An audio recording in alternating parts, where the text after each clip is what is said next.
Zoom.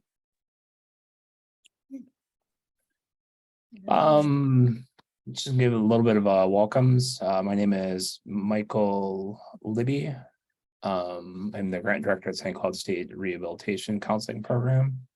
And today we are going to be learning a little bit more from a different perspective of disability. My name is Michael. Sorry, I was getting some echoing. So we're going to have two guest speakers today. It's going to go for about an hour and then about a half hour of questions and conversation. And in the chat, I'll be dumping off some information about free CEUs for the CRC. If anybody needs them, just let us know. We'll have a quiz, or it's like a little quiz thing set out to help us better ourselves. But I identify as a white male. I use the he, him pronouns. I am brownish blonde hair, black rim glasses. I got a purple, white, and pink and black button down on. And behind me is a bookshelf full of books, plants, and all kinds of gadgets. And I'll let you, whoever wants to introduce themselves.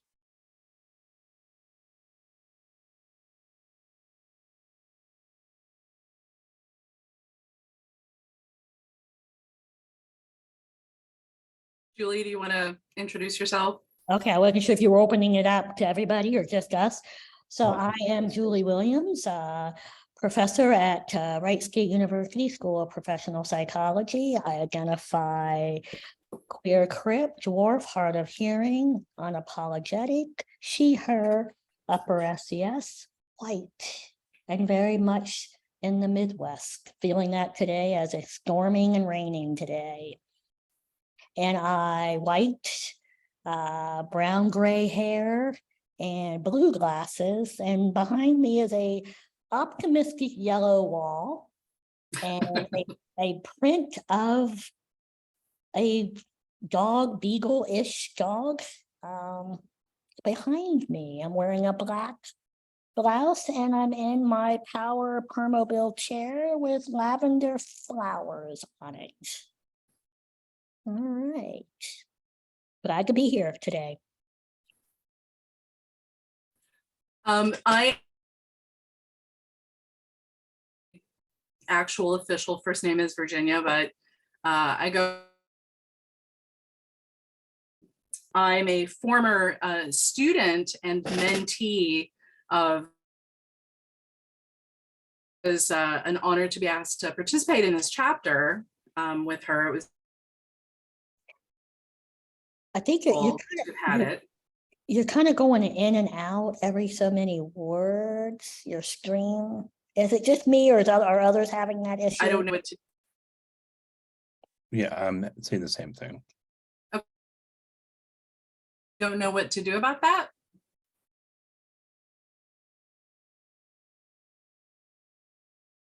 You guys let me know if there's a problem. It's kind of a problem. Yeah. Sometimes you maybe want to sign out, sign back in. Sometimes that can, I don't know. What do you think, Michael? Would that be okay? Use of time? Yeah.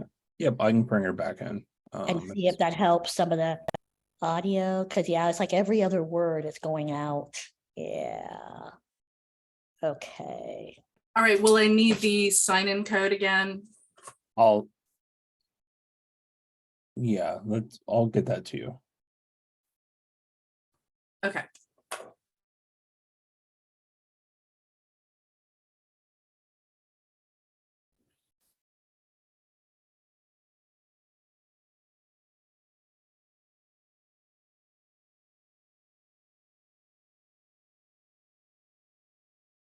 I love Zoom.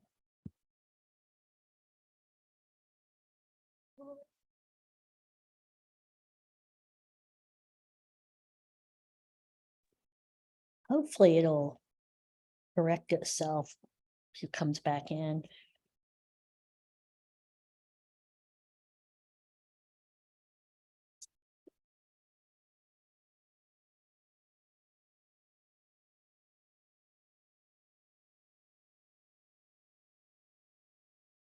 We had a plan to have Judy Human here This is back in, I think it was March. Uh-huh. 4 days before she was supposed to present, she passed away. I was gonna say, wow, that would have been right. I know she passed away. I was trying to remember. Yeah, wow, okay. Yeah, it Yeah, was- yeah. Yeah, that was a that was hard to process her death. I had to sit with that a little bit. Yeah. Now I Yeah. don't see any other participants. Is that I'm not to see them? Is there not anyone else in We it? have 11 people in chat. Oh, Other, okay, gotcha. I wasn't sure if I should be seeing something. Okay, all right. and they have option to ask questions and stuff like that. Okay, I work with a lot of individuals that identify as queer, and I'm, for the best way to explain it, pretty protective of them. So I'm just like, no, like I don't okay. even mess around with it. Trying to All right. find. Well, maybe while I'm waiting for Holly to come back, I could explain this image. Breaking Silences was an initiative that we started at Right State to bring groups within the disability community together at the intersection of race, gender, queer, sexuality, all the parts of ourselves to invite intersectionality and wholeness. And that turned into a couple conferences at our location, and it has since turned into a bi-weekly virtual meetup where we come together and in community. One day is community and one day is advocacy and work, where we're addressing legislation issues, policy issues, and things like that. If anybody is interested at the end of this talk for information about that, I'll be happy to share the link for those meetings. We have two meetings. One is a closed meeting, and that is only available to folks who identify at the intersection of disability and other identities as a safer space. And then we have an open meeting where it is open for folks that identify or not are striving to become allies. So we are very clear about those different distinctions. The closed group is by invitation only, and it requires a couple steps to try to maintain the safety of that space. So if anybody is interested after today's talk to take deeper dives into some of this community collaborations, feel free to shoot me an email and I'll be happy to share that link. It's not a therapy group, it is a community collective. So, Holly, I was just going ahead and giving them information about that image and what that logo was all about. Let's try again. How does it sound now? You want to try your intro? Holly Ogletree. I was a former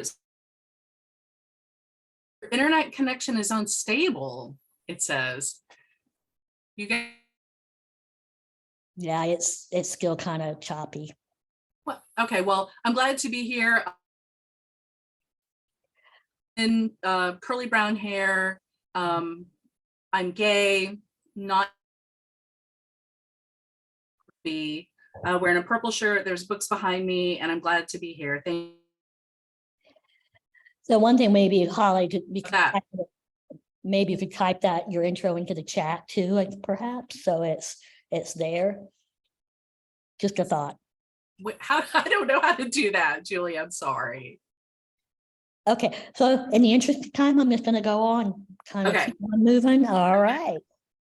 Okay, so again, we are happy to be here and honored to be here and hope that we can share some information that's useful and invite more discussion and dialogue at the end.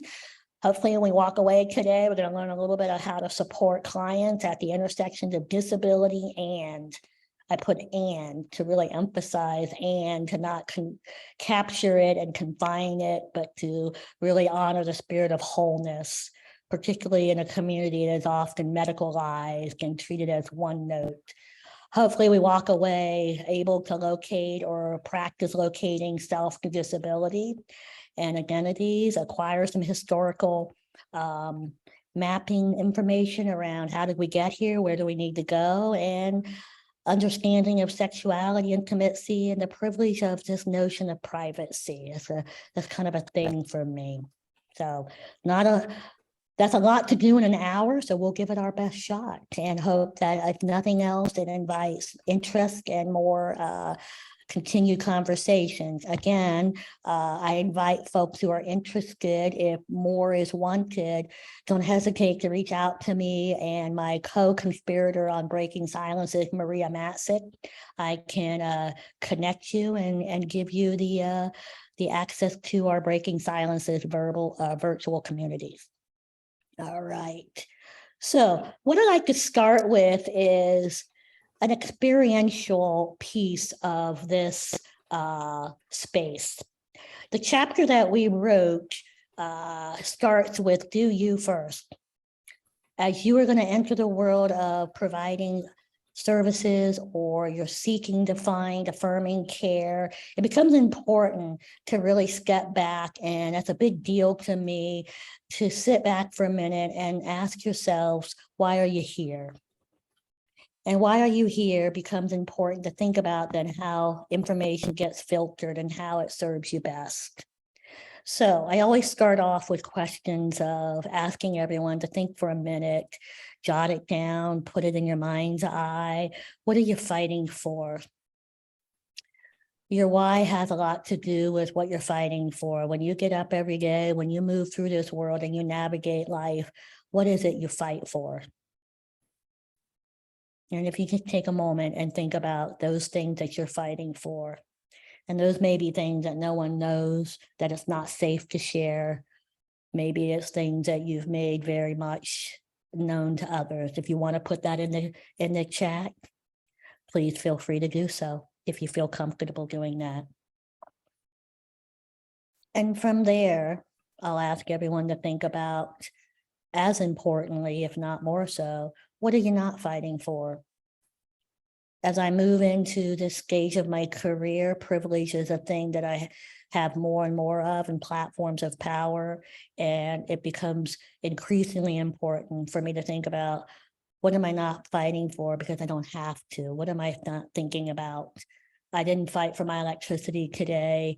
We've had terrible storms and rains and water and so on. And none of it affected me in a way that I had to struggle to deal with being here today.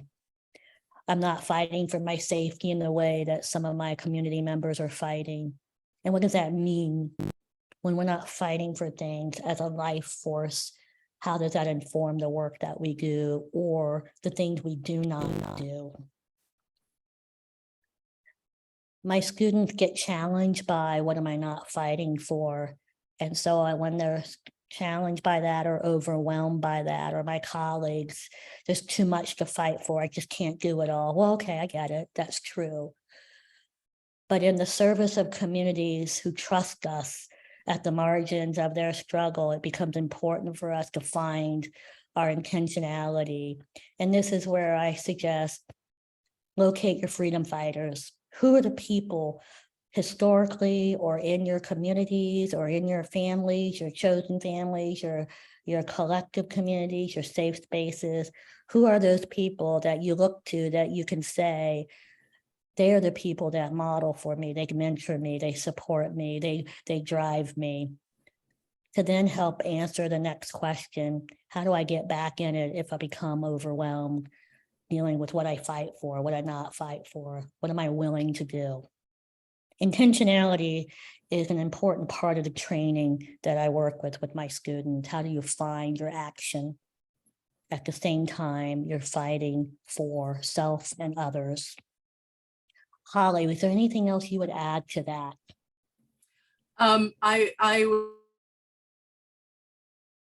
Students,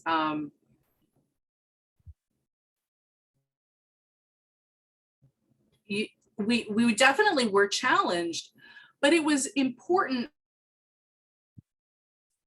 I would want people listening to this to recognize how important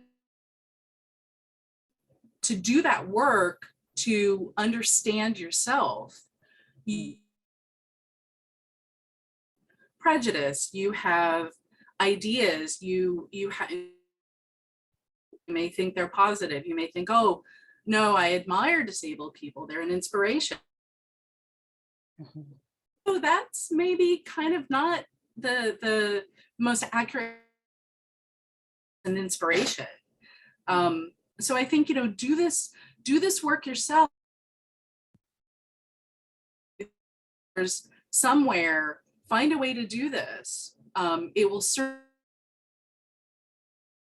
counselors or just in your life, doing that work, being.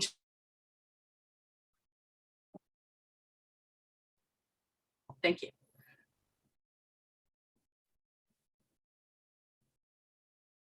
Okay. I'm going to move to another piece of this then. In the chapter that we wrote, I wanted to start with a poem written by Mark O'Brien. And the poem goes like this. A love poem to no one in particular. Let me touch you with my words, for my hands lie limp as empty gloves. Let my words stroke your hair, slide down your back, and tickle your belly. For my hands, light and free, flying as bricks, ignore my wishes and stubbornly refuse to carry out my quietest desires. Let my words enter your mind, bearing torches, admit them willingly into your being, so that they may caress you gently within. Mark O'Brien, poet, activist, disabled, and deceased, was a warrior and fought hard for wholeness, inclusion, love, sexuality, freedoms, and fought even his own intersection of religion and religiosity and what that meant for sexuality and freedom. Wanted to start off with that to set the tone of someone that wrote beautiful poetry and found the love of their life and has a story that's worth telling. If you haven't heard of Mark O'Brien, check out a movie, imperfect in a sense, Hollywoodified a little bit, but there is a movie depicting portions of Mark's life called The Sessions. And in that movie, Mark's journey with sexuality and using sex surrogacy as well to support their journey with sexuality. Check it out. And again, that poem is a love poem to no one in particular. Are others familiar with Mark O'Brien?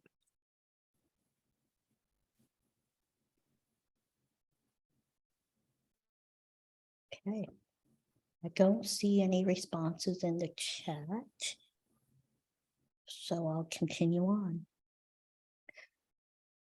Moving on to locate self, that becomes an important piece for myself, whether you are a person with a disability, whether you identify as a member of the disability community or someone not in the disability community, but striving to understand and to become an ally, advocate, perhaps.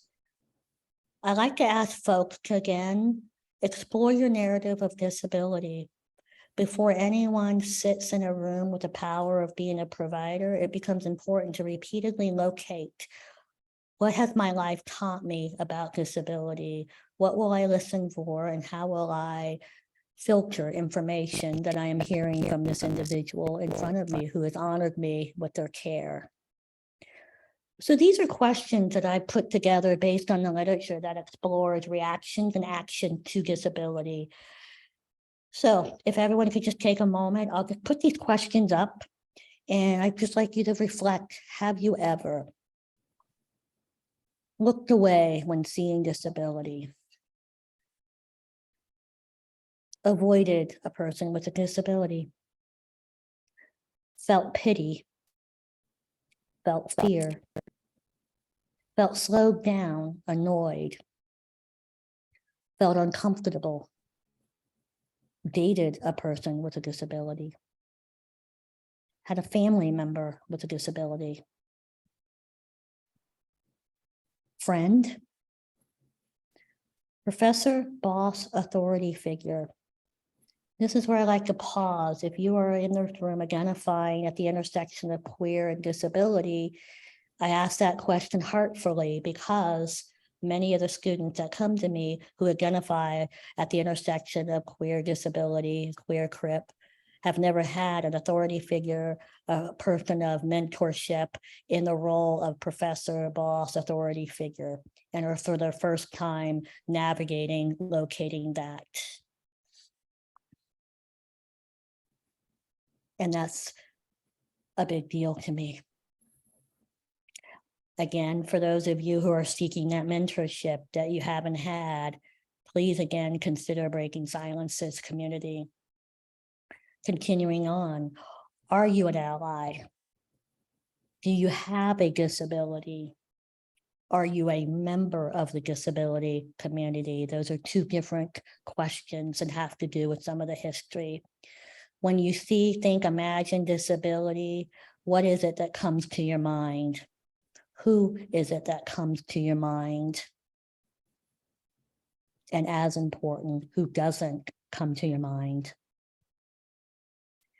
And last but not least, drawing from the literature and has powerful impact on sexuality, gender identification, and so on. When coming upon disability and self, others, etc., do you presume competence? Do you doubt the words of the person with a disability? Do you wait for that person to prove their competence? Have you been doubted in your words? At the intersection of sexuality, literature suggests that persons with disabilities are doubted as not knowing their sexual desires, their gender identification, even more so, and are often questioned before respected and joined and supported, right? When you think of disability, what comes to mind? Again, another dive into that. The who, the what, the where, the when. The where and when is important because as we're exploring our wholeness, that comes in the ways that we navigate the world we move in. So where we're able to get into and when. Students ask me, what do you mean by when, Dr. Williams? Literally time of day? Yes, I am talking time of day, perhaps. When and where means also your homes. Is disability in your home? Could it be in your home? We have invisible disabilities and we have visible disabilities. We have sensory disabilities, we have mobility disabilities. Would your home be a safe place? Would your office be a safe place? Would it be a welcoming space? So where and when gets down to things as basic as bathroom, access to bathroom. Does that affect a person's ability to come to your office, to come to your space, to go places? And time of day, as basic as transportation services. If you're someone that's utilizing transportation services in my neck of the woods here in Southern Ohio, when you go out will be determined by the cutoff time and the start time of transportation services if you are using transportation services to get from point A to point B. And that will affect where and when. Right? All right. And of course, who are we not seeing and what are we not seeing? In the world of disability, invisibility becomes important. There are multiple places and ways we are erased. When our disabilities are invisible, again, we are not believed, we are questioned, and then we are erased in ways that a person with a physical disability gets other kinds of attitudinal reactions. So it's important to think about that invisibility and that erasure. Research also shows what we don't see when disability is present. Once it's known and outed and disclosed or seen, we start to not see other parts of that individual anymore. And I'll show you some figures and some research where researchers asked folks to look at images and ask what they saw. And if disability was evident, a person no longer was a gender, they were not a race, they were just a person who had a disability. They were one note.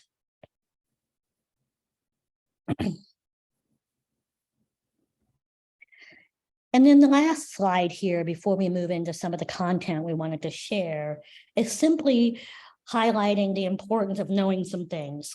If we're going to work with the world of disability as a counselor, as a therapist, it's important to know some things. It's important to know ADA as a special rights law or civil rights law. Hopefully I can get a response in the chat. How do you understand ADA? Do you understand it as special rights or civil rights? I'm just curious. Given this is a rehab counseling, I'm assuming, right? I see civil rights. Yeah, yes, thank you. I think it will not come as a surprise that in the world of counseling and psychological care and therapeutic service providers, folks still do not understand ADA as civil rights. They understand it as special rights, and that's important to address that misconception of ADA because it then affects how we understand our service provision for folks with disabilities. Who is responsible to provide things like interpreting services for clients with sensory disabilities? Deafness, is it some special agency out there? Is it the clinic? To this day, many providers do not realize that they are responsible to make that accessible. And that is part of the clinic's responsibility to not only determine what the mode of communication is, but also to make it happen. What to do, where to go if your client or consumer is addressing intimate partner violence in the home and they have a disability. Do you do anything different? Do you do the same thing you would with anybody? And then where do you go for resources? Part of my work and my career has involved work called deadly gaps, the deadly gaps, where if somebody with a disability is experiencing intimate partner violence, they go to domestic violence experts, they're going to get legal expertise on advocacy, the laws, restraining orders, and all of that, and that's great, but they may not get disability expertise and may not get the access they need to the supports, and then vice versa. Going to the disability experts may not allow them the access to what they need for the criminal justice system if they're advocating for themselves and accessing safe housing and so on.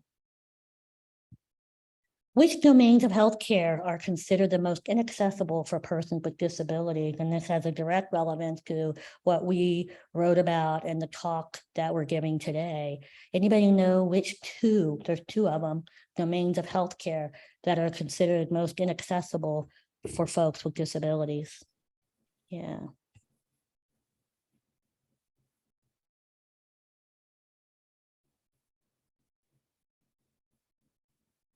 Nope.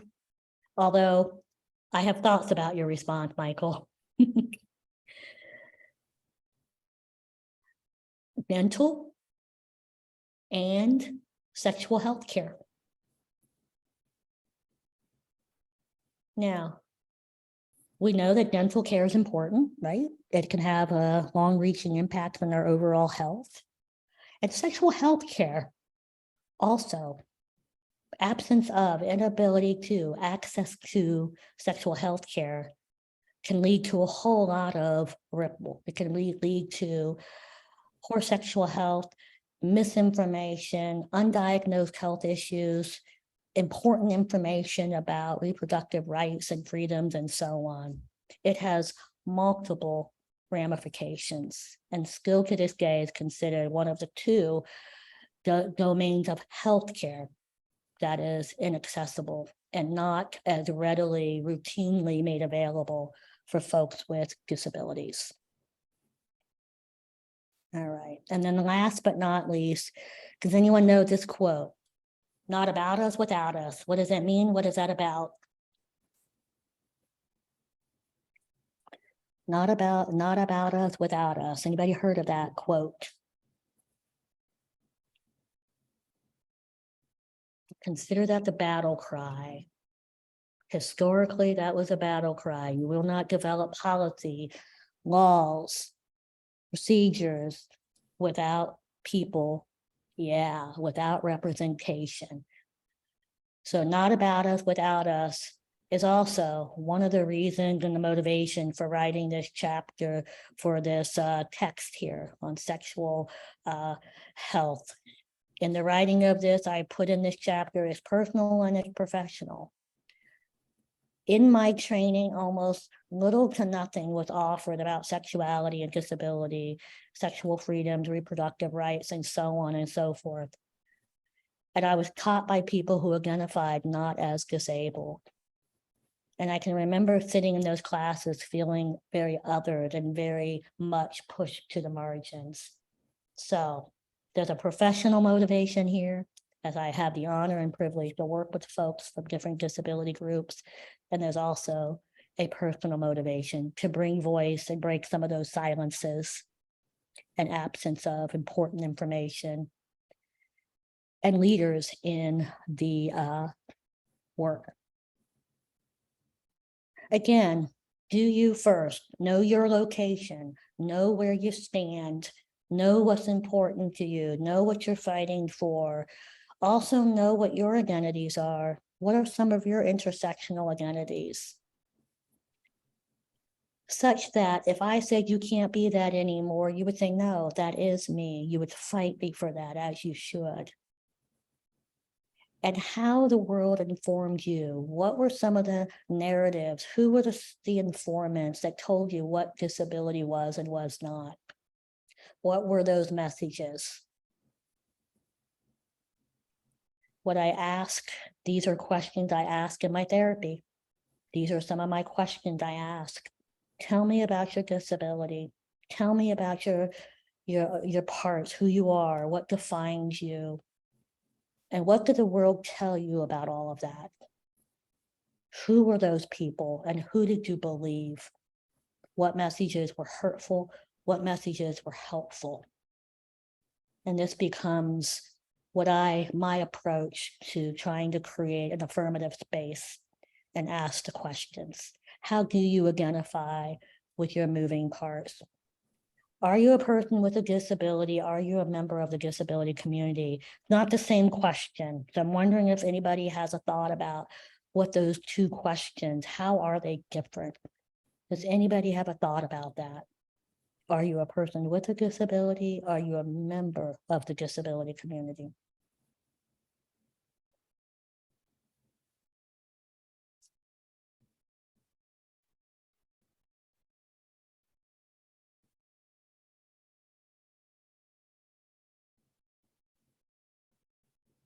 Holly, would you like, would love to hear from the chat. Would love to hear from in chat even.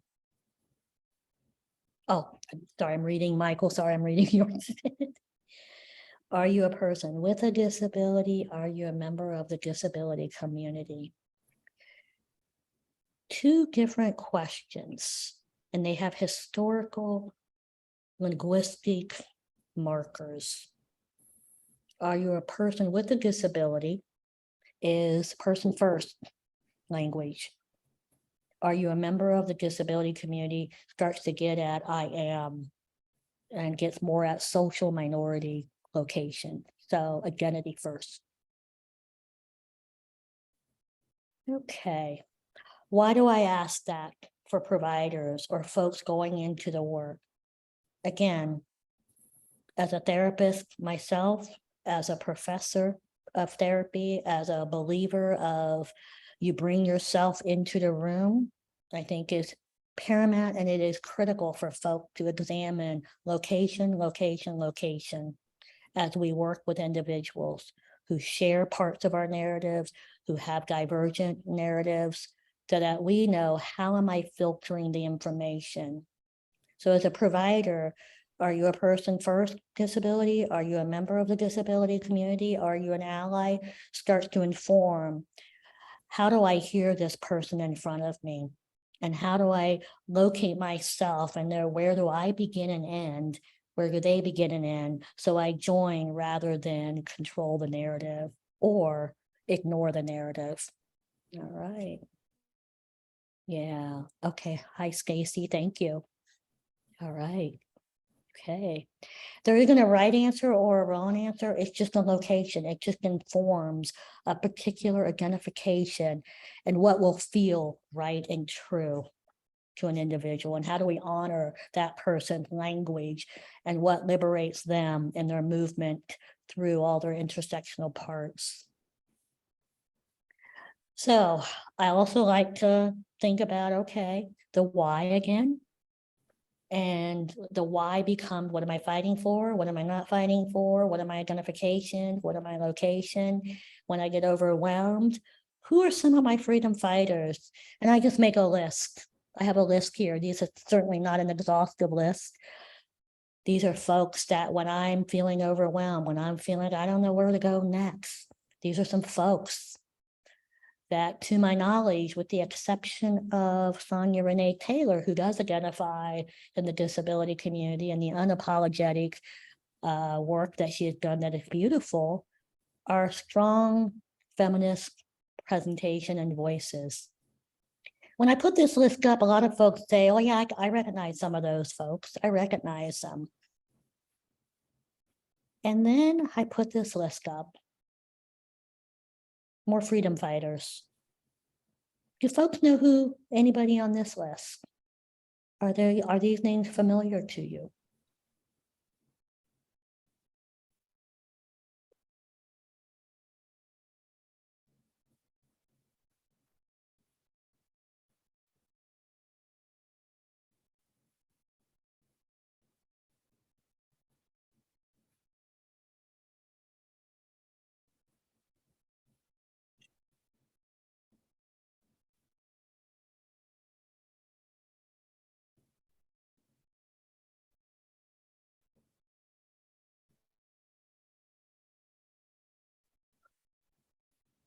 Yeah. Yeah, Judy Human, critical in ADA Rehabilitation Act 1973 was the biggest demonstration that happened in the 80s.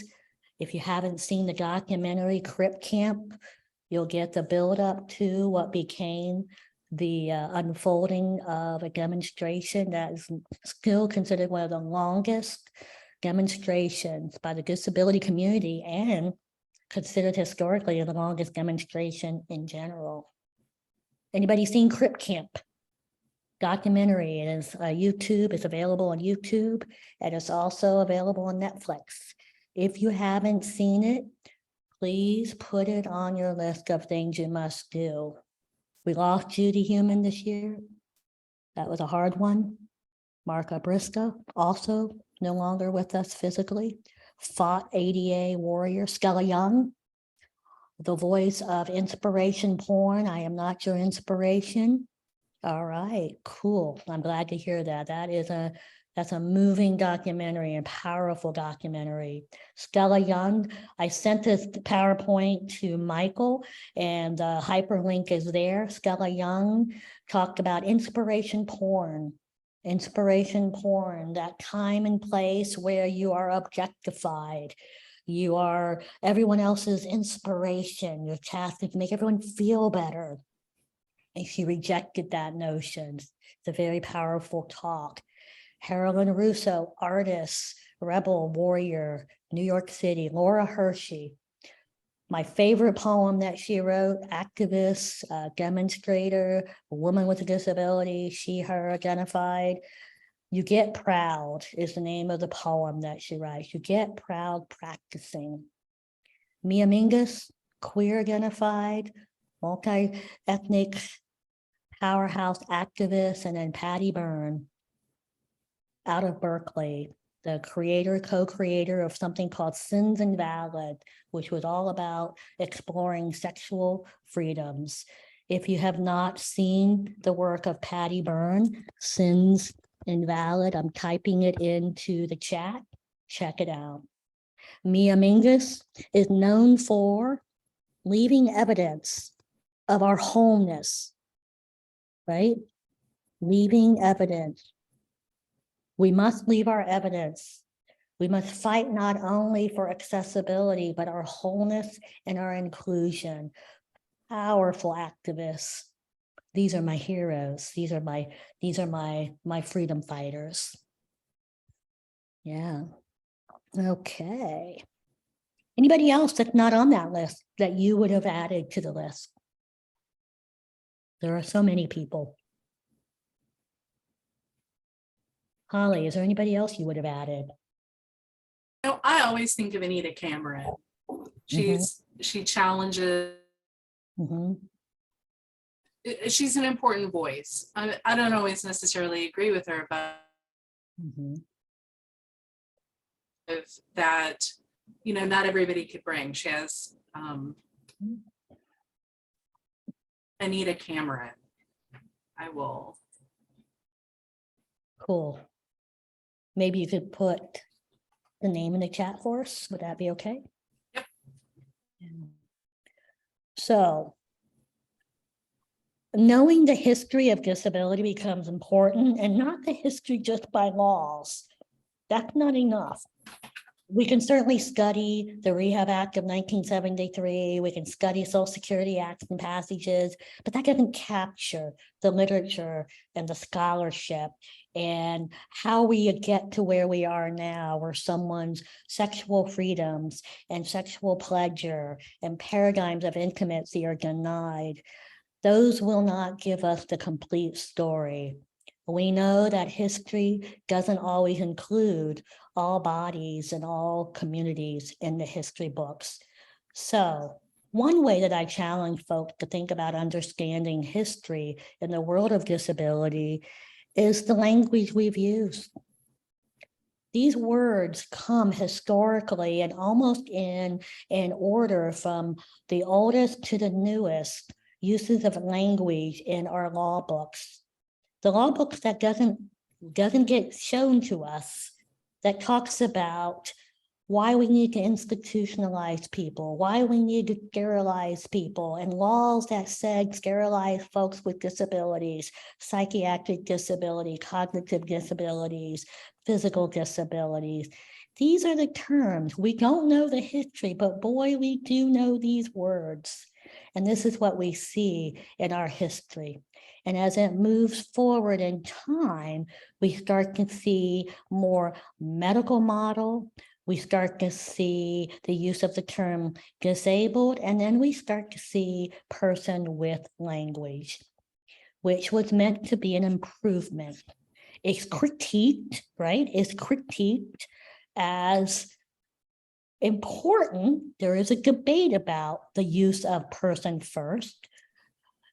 The good part of that movement was by saying people first, it counteracted the derogatory, diminishment, ableistic use of things like lumping people in one corner group and doing so in a derogatory manner. The dwarf, as I identify, is in room exam 1. I don't have a name, I don't have a character, I don't have anything but a derogatory use of my term. Everything else is erased. So the positive movement of that was it allowed the counteracting of that widespread negative use of a personhood. And then the critique of it was others said that it overcorrected, further stigmatizing disability as a part of identity, such that we had to put it out there. So the debate is still on. I don't argue one is right and one is better. As a therapist, I want to know what works for you, what speaks to you, and what allows you to find a language to locate your multiple parts at the intersections of your wholeness. Just know it's important to know the debate.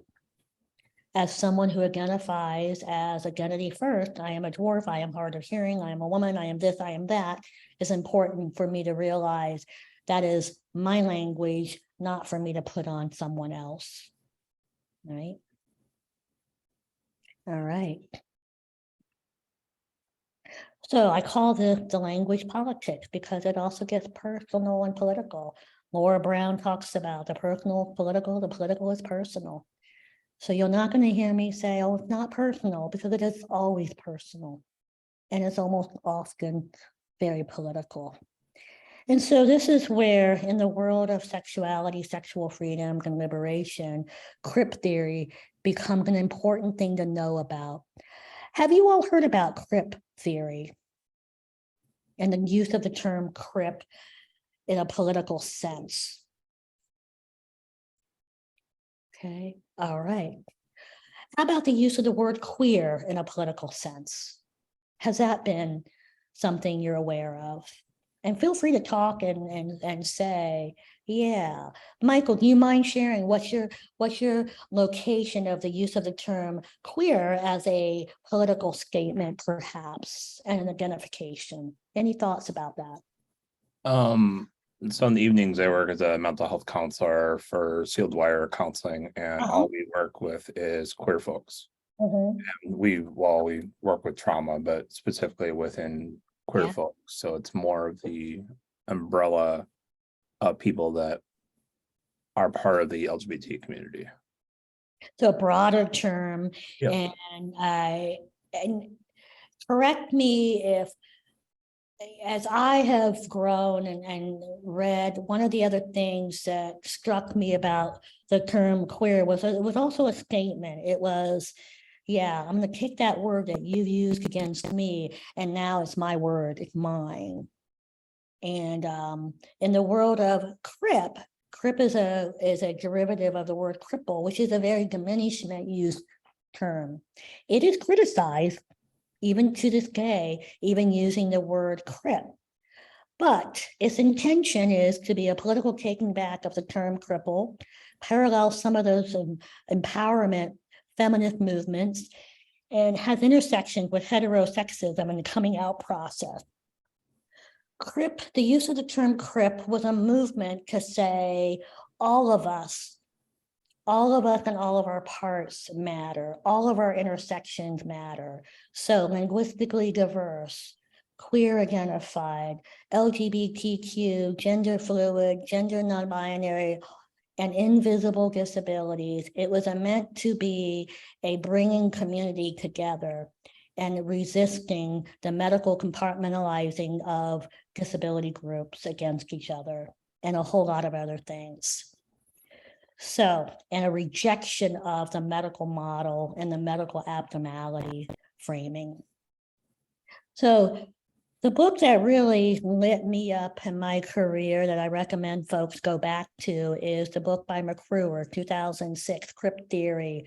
Take a look at it. It does a nice unfolding of a movement of shared history, shared medicalization of our bodies within the disability community and the queer communities. It's a fabulous read. If you haven't read it, check it out. I highly recommend it. So when I'm talking and I'm writing in my work these days, I identify identity first. I will use the term disabled with the intention of not taking away the other parts of the individual, but to, as an act of defiance. There was never anything wrong with the word disabled until we decided it was a marginalized term. And the work of Sonia Renee Taylor, the unapologetic, your body is not an apology. If you haven't read the work of Sonia Renee Taylor, it has also become a very important motivation for me in my action to move toward the unapologetic affirmative work in my therapy that I do, right? So let me keep moving. Holly, is there anything you would add to that?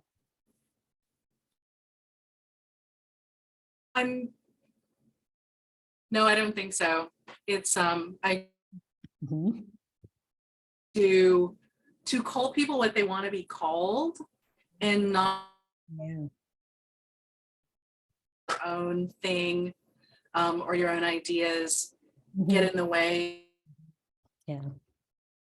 Yeah. I have had clients disabled clients who were very attached to the medical model and others who were very attached to the social model. And you have to work with both.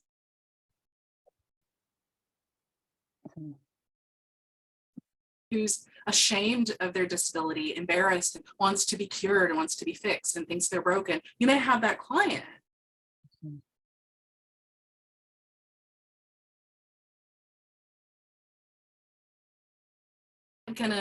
You're gonna damage. They can't just come right out and say, you can't think. So I think just working with people, it's important. All these social models, your clients, your disabled clients are going to be clients. You're going to have some who want conversion therapy, gay or trans or whatever they are. You have to meet them where they are. So I want to jump to the models and the journey, and I think this is an important historical location. We talk about this in the chapter as well. And how did we get here, and how did this journey unfold? And the models are important to listen for and to find ways to affirm. And the three major models that I listen for in my work is language that suggests the moral model, the medical model, the minority model. And this is from the work of Rhoda Olkin. Rhoda Olkin, also a therapist in California. This has been a critical part of her work. And this work was inspired for her as a lesbian disabled individual from the work of affirming therapies in the queer communities. And one of the things that Rhoda Olkin argued for is listening for the pros and the cons as someone is talking about their location and how they're describing their disability identification and their intersections. Moral model getting at the idea that disability and one's intersection is a test of divine faith, that the cure lies in their faith. So there's a blaming going on there. We must get rid of it. If your faith was strong enough, is it a punishment for some moral failing? That's the negative side of it. Olkin goes on to say, it's also important to listen to, well, where's the positive part, if it's there, if it is there, and that is meaning and purpose.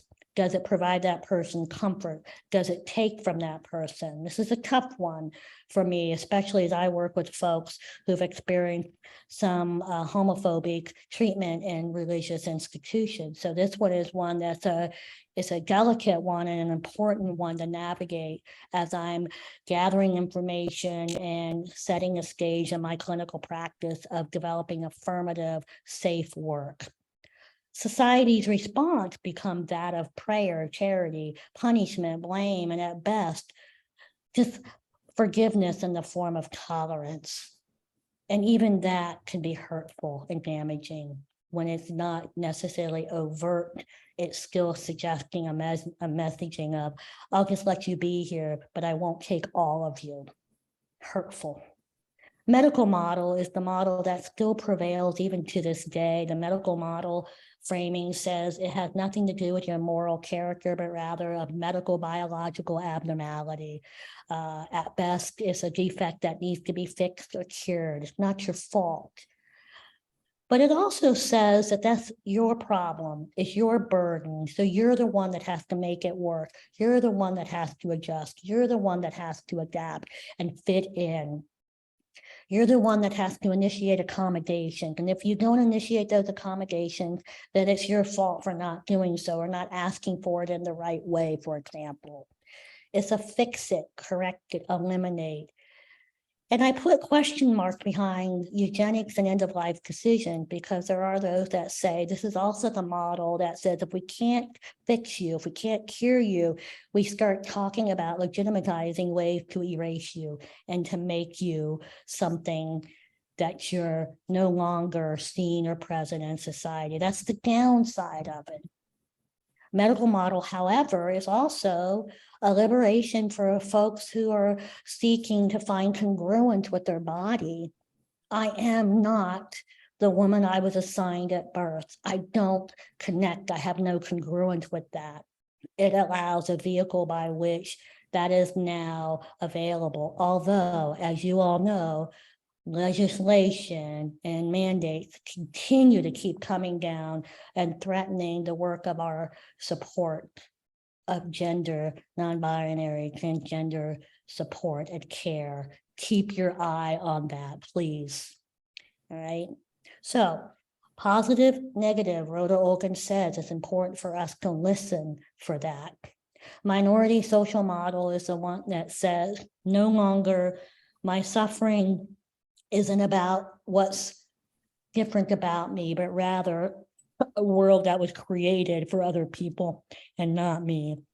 Everything from the environment, everything from the way we gender, everything by the way we define sexuality and access and movement and communication and sexuality even.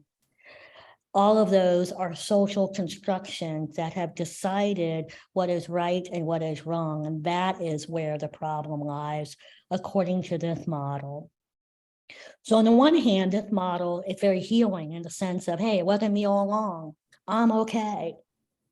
On the other hand, now, okay, so as systems, as society, as structural, powerful systems, it can become very overwhelming.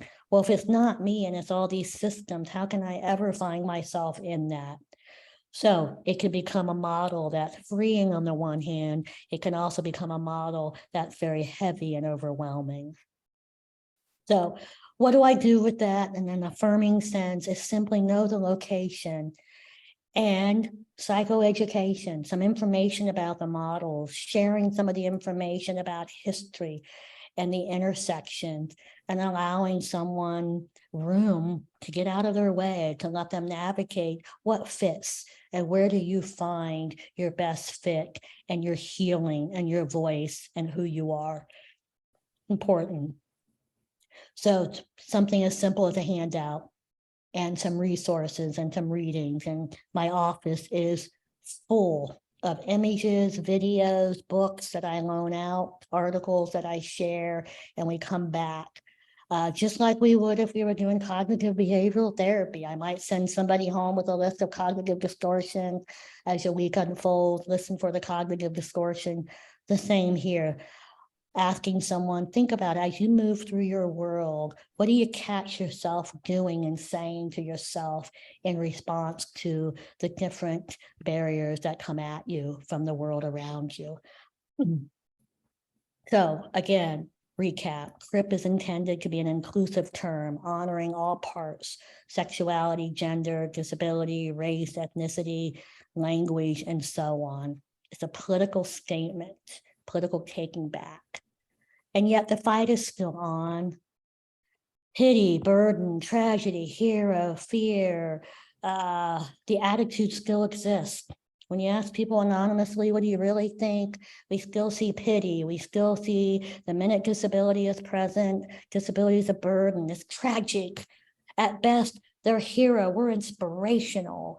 And so therefore we can't ever have a bad day, or we plummet to the bottom of a value system if we're not strong and heroic. Asexuality as a pathological stance.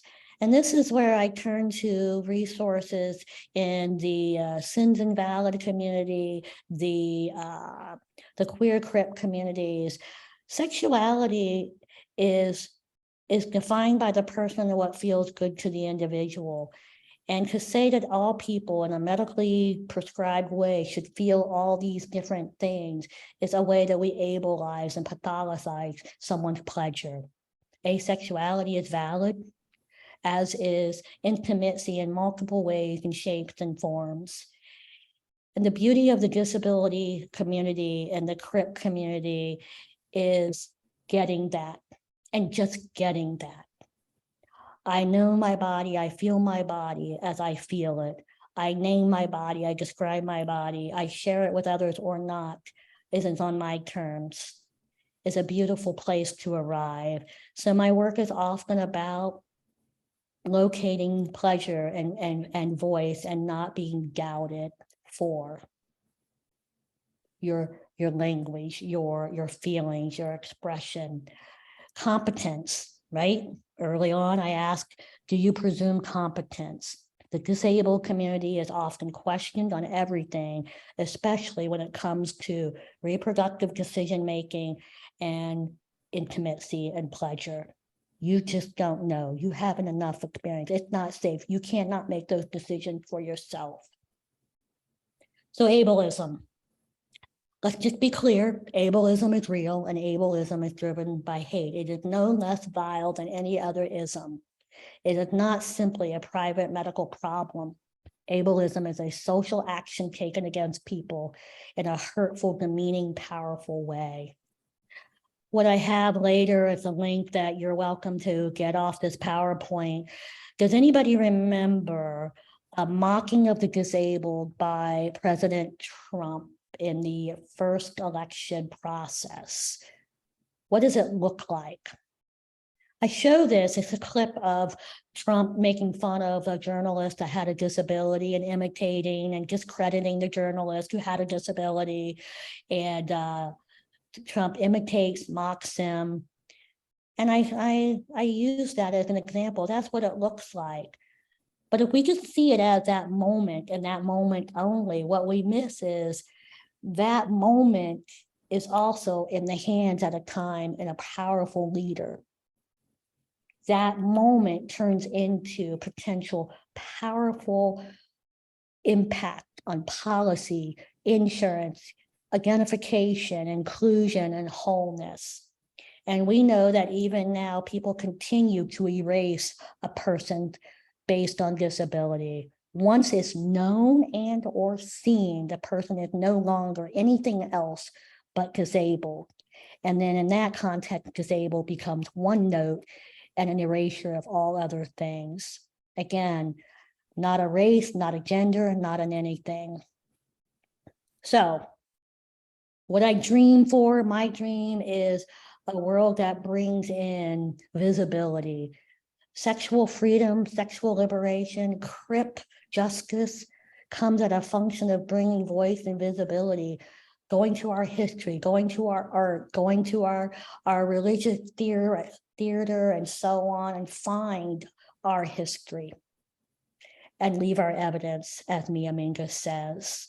Intersectionality becoming an important mechanism that is not just about multiple identities, paint by number set, as I think of when I look at my picture back here, but rather multiple dynamic structural systems that come together that increase invisibility and the silencing of our voices at those intersections. All right. Integration, transformation, CRIP theory, intersectionality become important pieces of what I think of as affirmative care. Couple more slides and then I'll turn it over to discussion and questions, but I do want folks to know a couple important organizations that are out there as we talk about some of the models, the downside, and what some disability resistance says, that when we have certain models that are saying, unless we can cure you and fix you, we must erase you, Not Dead Yet says that's a big deal. We start calling things a choice. We start calling things compassionate care, and we start doing things like end of life, expedited death, instead of, hey, if we don't address suicidality as it is, we know suicidality is high in our youth, queer communities, our young adults, and transgender communities. At the intersection of disability, all that gets erased, and we start not offering mental health support, queer affirming, CRIP affirming support. So this is a caricature of a cartoon that exemplifies WeGo assisted suicide. Is an extreme cartoon, but that is what Not Dead Yet says. We're not even sitting with people at the intersections of their disability and looking at why is it this person is at a point of wishing to die, wanting to die, and why are we so quick to support that rather than treat it as a mental health crisis needing support? So those attitudes in the hands of leaders. We've been there, we've done it in the past, and we're still doing it. In the United States, we had uniform sterilization laws. And what you can't see is the use of the word imbeciles. We have enough imbeciles in this world. We have enough defective retards in this world. Sterilize them. This is the language in our historic books. The ugly laws. That is our ableistic generational trauma. Laws that said people who acted different, people who looked different were not to be seen.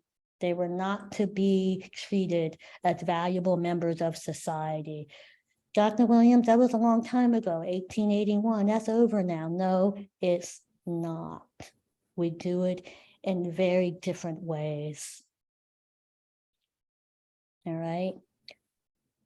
Abuses become a part of the narrative when it comes to intimate partners and relationship and the way abuse looks. I have another chapter that I wrote about, a whole chapter on what abuse looks like and how often it gets ignored and how often it gets even supported when it's called things like, oh, caregiver fatigue. That wasn't really abuse. That was just an accident. That property was just an accident. Destroying medical devices, harming service animals, refusing to provide transportation. There's lots of ways that harm can be implemented in a partnership when disability is part of the equation. All right.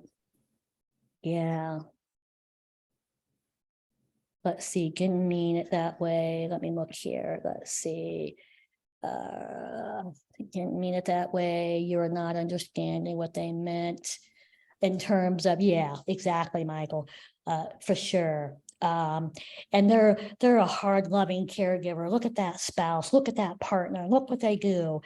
They wouldn't possibly harm. And in fact, we know abuse is often the person closest to you. And the stakes are high. The deadly gap is real. I could go on and on. I'm going to stop because I could go a whole hour on that. Because it doesn't look the same. We don't even do it well when disability isn't part of the equation. All right. Okay. So when someone says CRIP, they're telling you something. CRIP, they're telling you, I am politically identified. They're letting you know. They're giving you the opportunity to say, where are you at with this? So when you say CRIP, you better mean it, all right? Because it could get you into some hot water. This is also a term that a lot of my clients have never heard in the political sense. I simply offer reading and resources for individuals to learn about, to make decisions. It isn't everyone's cup of tea. It's not everybody's route of liberation and freedom, but it is a potential access to a community where all parts of someone is attempting to be honored and celebrated. Again, inclusive of and owning of a history, even in disability history, where to be Black, to be gay, to be queer was to be even marginalized in your own disability community. So CRIP theory, CRIP justice is meant to own that and correct that as well. All right, I think we're coming to the end here. Just more information about CRIP theory and queer theory at the intersection. Disability, CRIP justice, disability need not be viewed as a drain, a negative, something to be pitied, feared, hated, or devalued. CRIP justice is now not only affirmative, now CRIP justice says we make demands now. We demand our sexual freedom. We demand our sexual pleasure. We demand attention to the abuses of our bodies. And we make demands and we expect things for that. It's a call for action. And it's a call without apology. All right. I love this wheel. It's just a wheel that shows all the spokes and all the parts. The thing I like to emphasize on this wheel is safe spaces. I mentioned earlier in the world of breaking silences, our attempt to honor the need for safe spaces is to have a closed group You must have an identified location to disability and the other marginalized communities. And here you will not have to explain. Here you're not here to educate. You're not here to pull an ally along. You're here just to be. And sometimes that involves just listening. Sometimes that involves activism. All right. In the world of racial diversity, liberation, emancipation circle for women of color is another route. That is a women of color started and maintained healing circle, not to be appropriated by whiteness. All right. But collective healing and safe spaces become another focus of emancipation circles. All right. So it's hard to do this in 1 hour. So I'm going to stop. It's a quiet group. I don't know. Are you all there? I'm going to stop share. I'll stop there. Yeah. Oh, privacy. That was the one last objective. The notion of privacy when it comes to sexuality, when it comes to sexual expression, is a privilege. It's a privilege and enabling of what sexuality is. And when we get into sex surrogacy, that's what starts to make it misunderstood and treated like a bad thing, because we've decided, well, if it can't be done privately, then it's bad, it's not appropriate. And we demonize the disabled body for utilizing others to find their sexual pleasure. And so it is definitely not well addressed, it is not well provided, and it is not well understood. So there's a whole room and frontier needed in that area. So those of you in school learning and going, take it on. And we need people doing that. We need more of it. All right. ASECT is an organization that actually can help with that. ASECT. Sex education, counselors, therapists, certification, the whole 9 yards. All right, I'll stop. Hello, how are we all doing? Anybody has any questions, if you want to throw it in the chat, or I can bring you up as a panelist if you want to ask it too.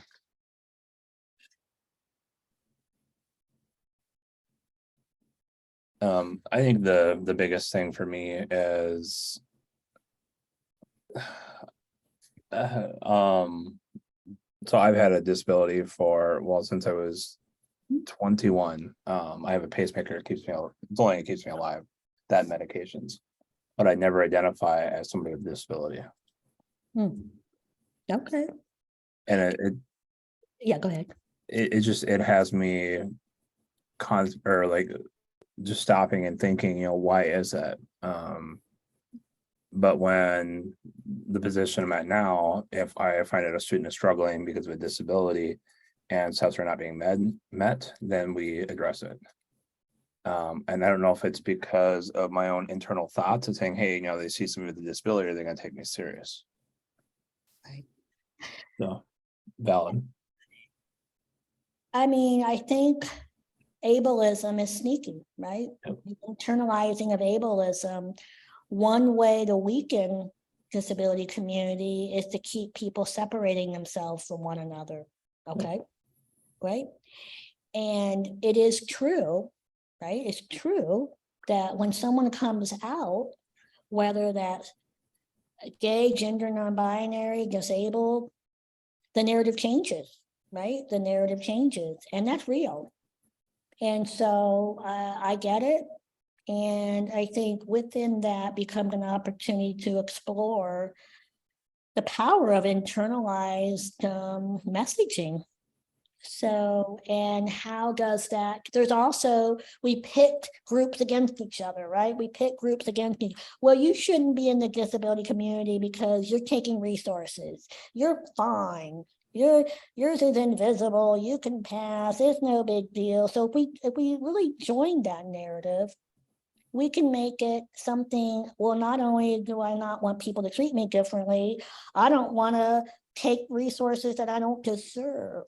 And then we weaken the strength of the community, in my opinion. Yeah. and this does come up. We talk about this kind of stuff in our Breaking Silences collective and how do we honor everyone and not get defined by Social Security system, workers' comp system, these systems that are about allocation of resources. They're not about leaving evidence and creating an inclusive world. That really is what crip theory and queer theory and the way I think of it and affirmative work is about creating an inclusive world and an inclusive experience. And sexuality being one important part of that. Yep. Yeah. Absolutely. I don't know, it really made me think. I Mhm. don't have too much of that anymore. Yeah. I don't know. I thoroughly enjoyed it though. All right. Okay. Are you always such a quiet group? They're usually pretty quiet. Okay, that's cool. Just let me know if you were like, oh my God, I hate this. Yeah. All right. So check out Sins Invalid, check out Sessions, the movie Sessions. The other thing that's kind of an interesting flick to watch, Netflix had it for a while. I'm not sure if it's still on Netflix, has anybody seen the series called Special? It's a series and it is actually an individual with a disability, queer identified, and a short little clips of their journey towards sexuality and freedom. And it's interesting. The term special is very offensive, but it's actually done as a middle finger to the term special. And this is literally called It's off not identifying as disabled. He convinced people that he's normal. Well, interesting. No, actually, what the main character does, is he says he was hit by a car. He doesn't have CP.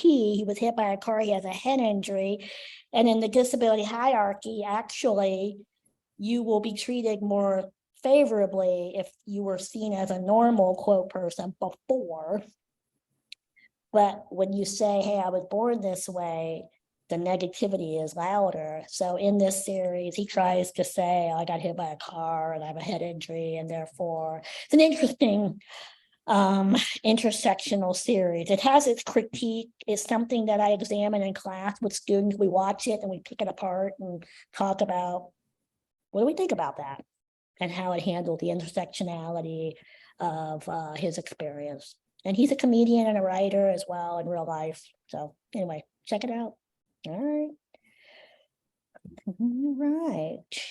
Well, it's good being here, even though I can't really see you. Oh, I see something in the chat. I'm excited.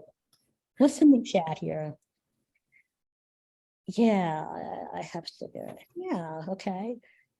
I mean, it can be offensive, but put me on the defensive when I need it right now and have 2 knee replacements. Let's see.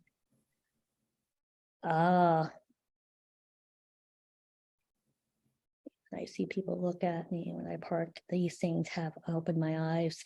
Well, and so this is that, if you think of the fact that as you park in handicap parking and people look at you, they don't see what's going on. And it really gets at that kind of, think about it. If the world were inclusive, we wouldn't even have this issue. And if we really treated invisible disabilities as believable as visible disabilities, you wouldn't be experiencing that, right? And yet, as a person with a learning disability, it's true. We tend to socialize people to go underground and try to hide it just to fit in. And even in the language of our law, the word reasonable accommodation sets the play. I will accommodate you to the point it's reasonable. Now, I'm not embracing that. I'm just saying it's no wonder we continue to have these experiences. And again, I think until we can bring community together, and honor our various experiences will continue to have that experience. So, And I think that's a point. She added something, who gets to decide what's reasonable? yeah. Right. Is the person providing me accommodations is the one who gets to decide. And do you see what's wrong with that, right? You see what's wrong with that, correct? Right? Yeah, exactly. Exactly. You know, affirmative care, right? How many places have you been when you go to get care, whether it's therapy, medical care, they have a 10-minute rule, 10-minute rule, 10, 20 minutes. If you're more than 10 minutes late, 20 minutes late, they can send you packing, right?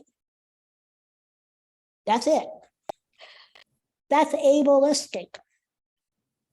When you think about someone who is using transportation, having mobility, heck, if I have to pee before on my way from the car into my appointment, I'm going to be late, right? So it's in the air we breathe, it's in the system that we move, and it creates a lot of hits. And part of the reason I like to spend a lot of time on the other parts is that all these layers, it's no wonder we never get to talking about sexual pleasure, intimacy, because folks are a little busy navigating a whole lot of other stuff. So I hope you'll all consider your journey as disability queer affirming providers. I hope we need them. And it's about 20 after, right? Yeah, for sure. Yeah. Now, what are you all going to be doing? What kind of places will you be working?